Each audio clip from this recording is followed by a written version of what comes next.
Hello అండి, ఈరోజు మనం గోంగూర పప్పు చేసుకుందాము. ఉప్పు నీళ్ళల్లో అంతా నానబెట్టుకుందాము. నేను అన్నీ ఒలిచి పెట్టుకున్నా 4 కట్టలు. అయితే నేను దీంట్లోనే గోంగూర చట్నీ కూడా చేసుకుంటున్నా. మనకు కావాల్సినంత ఒక కట్ట మోయినంగా తీసుకొని గోంగూర పప్పుకు పెడుతున్నా. అంతా ఇట్లా ఒక అర్ధగంట నానబెట్టేసి ఇంకా పప్పుకు రెడీ చేసుకుందాం.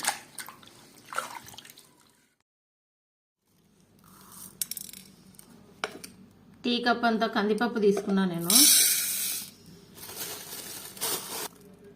1/2 కప్పు శనగవేళ్ళండి, పచ్చి శనగపప్పు 1/2 కప్పు.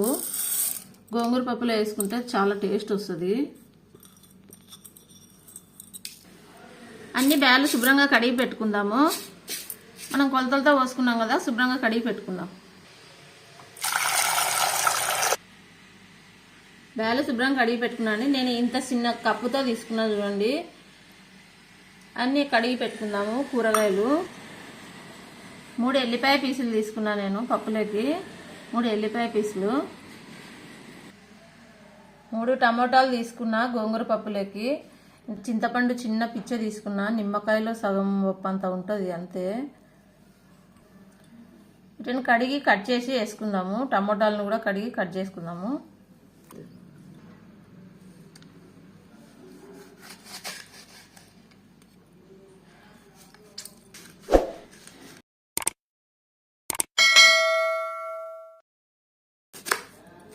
వీడియోలు లాస్ట్ వరకు చూడండి, చాలా వంటలు ఉన్నాయి చూడండి. గోంగూర చట్నీ కూడా పెట్టిన.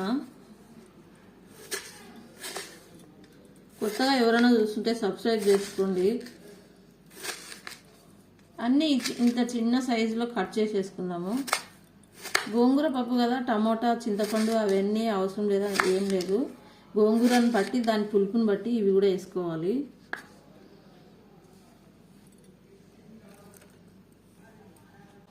పదహైదు మిరపకాయలు తీసుకున్నా అండి నేను. 1 కట్ట గోంగూర కట్ట తీసుకున్నా. 3 టమోటాలు తీసుకున్నా. అన్నీ సగం ఇట్లా కట్ చేసేసి వేసుకుందాము.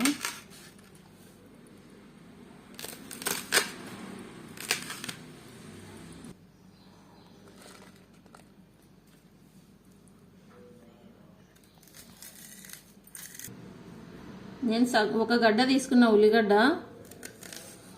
దీంట్లో సగం గడ్డ పప్పులోకి వేసుకుందాము. సగం గడ్డ వచ్చేసి తిరగమాతకి వేసుకుందాము. తిరగమాతలో ఉల్లిగడ్డ వేస్తే చాలా టేస్ట్ వస్తుంది. ఇట్లా కట్ చేసేసి పప్పులో వేసేసుకుందాము. సగం గడ్డ సరిపోతుంది.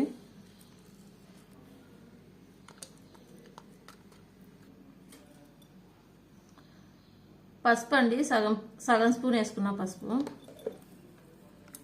రాళ్ళు ఉప్పు వేసుకుంటున్నా నేను. చూసి సరిపడంతా వేసుకోండి, పప్పుకు సరిపడంతా.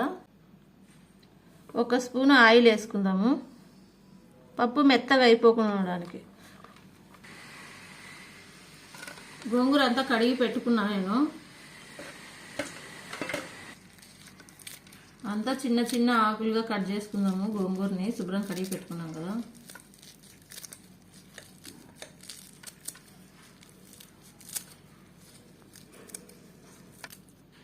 అంతా ఇట్లా ఈ సైజులో కట్ చేసుకున్నానండి నేను. పప్పులో పెట్టేద్దాము.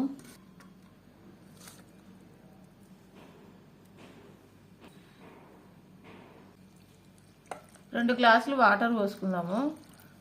పప్పును చూసి, మీరు వేసిన ఇంగ్రీడియంట్స్ని చూసి వాటర్ చూసి పోసుకోండి. అయిపోయిందండి, నీళ్ళు పోసేసిన. మూత పెట్టేసుకుందాము. కొత్తిమీర కూడా 1 కట్ట వేసుకోవచ్చు. కొత్తిమీర వేస్తే మంచి సువాసన వస్తుంది. కొత్తిమీర లేదు నా దగ్గర. 5-6 విజిల్లు ఇచ్చుకుందాము. పప్పు బాగా మెత్తగా అవుతుంది. మనం సగం గడ్డ ఉల్లిగడ్డ పక్కకు పెట్టుకున్నాం కదా, దాన్ని సన్నగా తరుక్కుందాము. తిరగమాతకి వేసుకుంటే భలే టేస్ట్ ఉంటుంది ఉల్లిపాయ, కానీ సన్నగా తరిగేసుకోవాలా, ఫైనల్గా వేసుకోవాలా. బాగా ఎర్రగా వేయాలి ఉల్లిగడ్డ. అన్నీ ఈ సైజులో తరిగేసుకుందాం, పక్కకు పెట్టేసుకుందాం. పప్పు టేస్ట్ వస్తుంది అన్నమాట, పులుపు ఎక్కువ తగలదు. 2 రెమ్మల కరివేపాకు. మనం పప్పు ఉడికేలోపు అంతా రెడీ చేసి పెట్టుకుందాము. 4 ఒట్టిమిరపకాయలు తీసుకున్నా. దీంట్లో విత్తనాలు తీసేస్తున్నా, మా ఇంట్లో తినరు విత్తనాలు. వీటిని ఇత్తనాలు ఓపెన్ చేసేసి మనం ఇట్లా అంటే పడిపోతాయి, అవి తీసేసి వాడుకున్నాము తిరుమతకి, పప్పులో డిస్టర్బ్ చేయకుండా ఉంటాయి.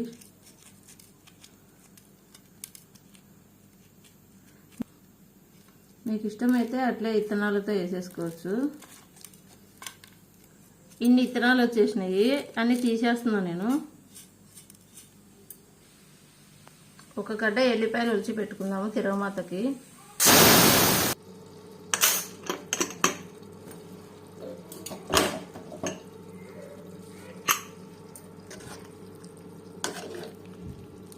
పప్పు ఉడికిపోయింది.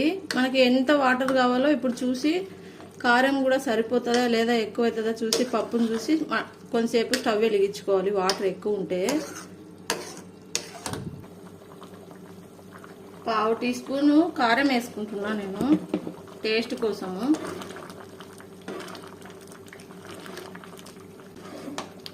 ఒక 2 నిమిషాలు ఉడికిచ్చేసి పప్పు ఎనిపేసుకున్నాం.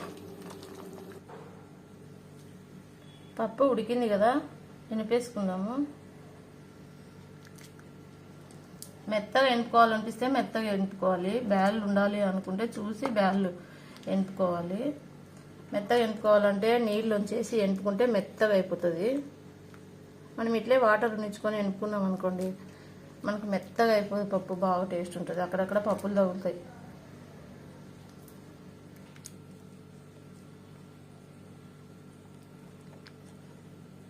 పప్పు ఎనుపుకుందాముగా.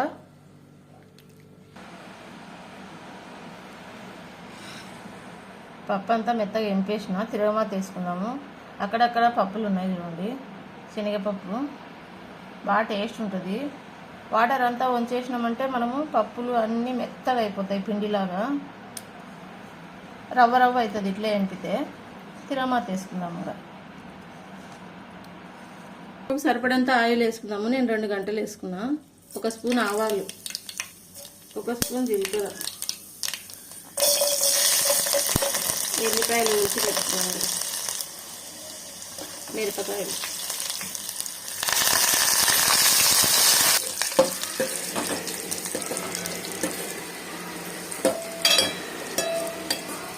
కొంచెం ఎర్రగైనాయి కదా, ఉల్లిపాయలు వేసేసుకున్నాము.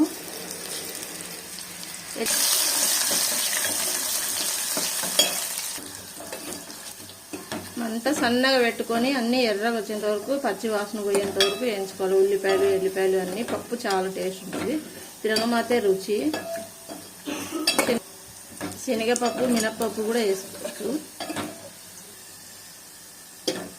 ఎర్రగా పప్పు పోతుంది. కుక్కర్లో ఉండే పప్పు అంతా గిన్నెలో వేసేస్తాం. ఒక 10 నిమిషాలు ఇట్లే మూత పెట్టేద్దాము.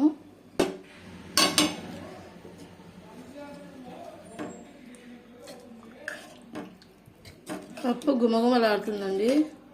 మీరు కూడా ఒకసారి ట్రై చేయండి. ఇట్లే కుక్కర్లో తొందరగా అయిపోతుంది, మంచి టేస్ట్ వస్తుంది. చట్నీ వేసుకొని పప్పు వేసుకొని తింటే కమ్మగా ఉంటుంది. ఓకే అండి, మా వంటలు మీకు నచ్చినట్టయితే సబ్స్క్రైబ్ చేసుకోండి. కొత్త వాళ్ళు ఎవరైనా చూస్తున్నట్టయితే సబ్స్క్రైబ్ చేసుకోండి. ప్లీజ్ సబ్స్క్రైబ్ అండి. ఓకే అండి.